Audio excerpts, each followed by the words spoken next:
Well, hello, how are you today? Great, how are you doing? I'm doing just fine. Martial arts.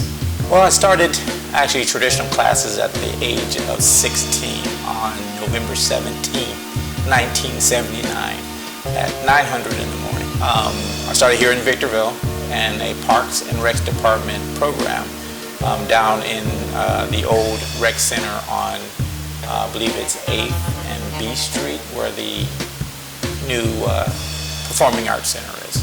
What level of martial arts are you at today? Currently, I'm at the rank of 7th degree. I am the master of the chief master of the Academy of Applied Martial Arts.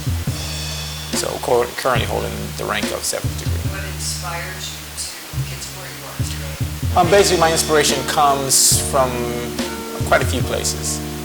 First off, from watching Bruce Lee on the small screen in shows like Batman, the old Batman show back in the 60s, and also the Green Hornet series. And then also on the big screen, seeing him in Chinese Connection. And also there are other factors like I was bullied, being one of the smallest kids, you know, out of my group, kind of pushed me towards, you know, learning to defend myself. What style of martial arts do you practice? Currently, I am practicing a style of my own invention called the Taro Do, which translated means the art of spontaneous striking. But the makeup of the style is from the different styles that I have taken along the years: Goju-Ryu karate, Tong Sudo, Doshinkai karate, and various other different styles that I've trained and studied. What are the differences in these various styles? The main styles that I have studied and researched on are basically Korean and Japanese, like Goju-Ryu, which translated to the hard and soft style. Doshinkai karate is just the school of martial arts, basically is what that's translated into. But it has roots in Shotokan karate, which has a one punch, one kill philosophy behind it. Tong Sudo, which is Chinese, which translated means way of the China fist, has a lot of the Kung Fu influence along with the legs of Taekwondo, which history-wise, Tong Sudo is basically an offshoot of Tong Sudo. Were there times throughout your training that you felt? Yes, I mean, in my martial arts, 36 years in the martial arts, I've had a lot of successes and a lot of failure, dealing with different people who weren't out for the best interest of what I was trying to do, having to close my commercial school, and you know, just different things like that, finding out different things about the art of Tong Sudo that didn't sit well with me. There was at one point in time when I was actually seriously contemplating not doing martial arts anymore. It has become so commercialized and so convoluted with all these flashy different styles and the things that they're doing. It's just not, me as a staunch traditionalist, it just did not sit well with me. And I was just like, why am I even doing this anymore? And I happened across a young man who trains out of England, and I've done this over the internet and through his website. His name is Ian Abernathy, who introduced me to Bunkai, which is the analysis of all the traditional katas that are involved in the martial arts. And that just sparked a whole new fire in my martial arts soul. So that's what got me to stay in and revamp and redo all the things that I'm doing. What exactly inspired you?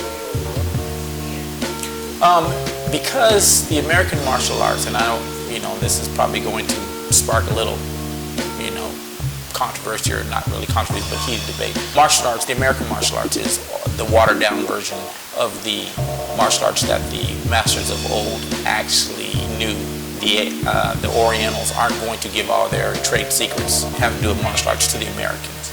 So what they did is, in order to make money and survive, they brought in the American soldiers back in the day and taught them what was a watered down version of what they actually did. Now what Ian Abernathy did is he went, studied, researched, and found out what the actual methods or techniques really meant and how to apply them.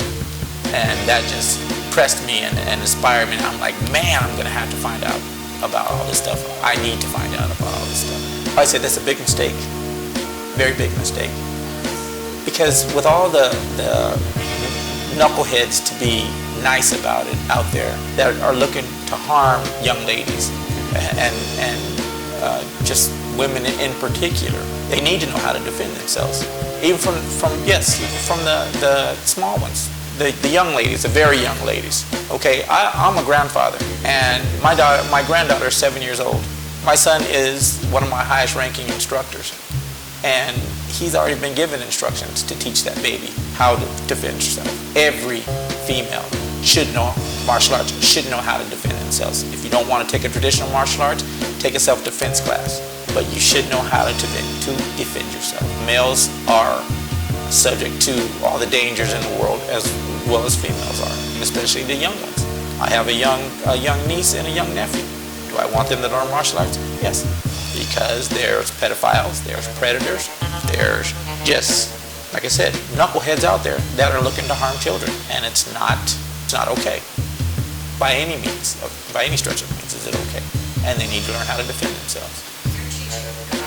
Yes, I am, with the city of Hesperia.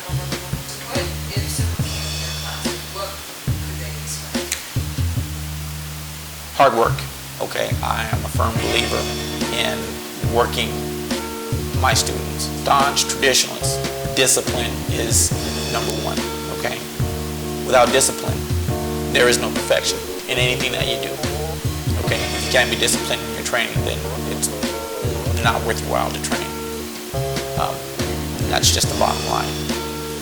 Well, basically, my class, I promote family. It's a family-oriented class. Okay, so I encourage the parents to get involved with the activities and things that we do. I'm always there to talk. Every one of my kids gets my card. Every one of my kids, even the adults, I tell them, you can call me at any point in time with any problem. If you need help, anything, you can call me. And I'm always there to listen. Okay, I can't say that I always have good advice, but I'm there to listen, you know. So they always have some place to go, to talk to vent, to get their problems out. The other thing is strength. You will be strong when you leave my class. That's what it is. Strength equates to high self-esteem. High self-esteem equates to confidence in everything that you're doing. And that's what I have to offer. If you check with the city or you call me at any point in time, I will tell you my prices. And you're not going to find any better prices anywhere in the high desert. And the only thing that hurts me with that is people think that because I'm not charging you hundreds and hundreds of dollars to train with me, that my training is less than what everybody else is. Not in the least. I am, or was, the #1 ranked kickboxer in all the armed forces when I was stationed in Germany. I fought for the World Championship in Germany. That was in 1988. Okay? I am the black belt champion. I am a European black belt champion, winning the Ramstein Air Base martial arts tournament. I won the North Dakota State Championship. I've won multiple tournaments in my years, so I know how to train. I'm also a combat trained veteran. I know what it is to train. I know how to train. I know how to teach. I've been doing it long enough, and all I need is, if you doubt me, come down, take the test. You can reach me at 760-792-8532. That's my cell phone. I always answer it. It's always on. It's always open. You leave me a message, I will get right back to you. It's a fitness thing. I have been lifting weights, training in weights since the age of 13. Okay, the reason that I started with weights, somewhat to do with the bullying thing. Figured if I'm a strong guy, nobody's gonna mess with me. Other reason is I watched the Mr. Olympia contest when I was a young man. I was impressed by Arnold Schwarzenegger and Franco Columbu. So that's what catalyzed me into weight training and the fitness industry. I love fitness. I love being strong. To me, strength is the spice of life. So if I have the spice of life, it's a good thing. People come up and ask me questions. How do I do this? How do I do that? How can I build this? I said, well, you can pump iron, and then, you know, and the thing that made me come to Iron Sensei is when Tony Smith, one of my senior instructors, asked me, hey, Sensei, can you show me how to build this? Well, sure, we can pump some iron. And I was like, iron, just call me Sensei, Iron Sensei. Sounds good. Okay, so now, Don the Iron Sensei. So that just basically says when you come to train with me, not only do you get quality martial arts training, I can answer almost any question you have about fitness and show you how to get strong. So that's Don the Iron Sensei. Don the Iron Sensei, we're out. Thank you so much for your time. Well, thank you.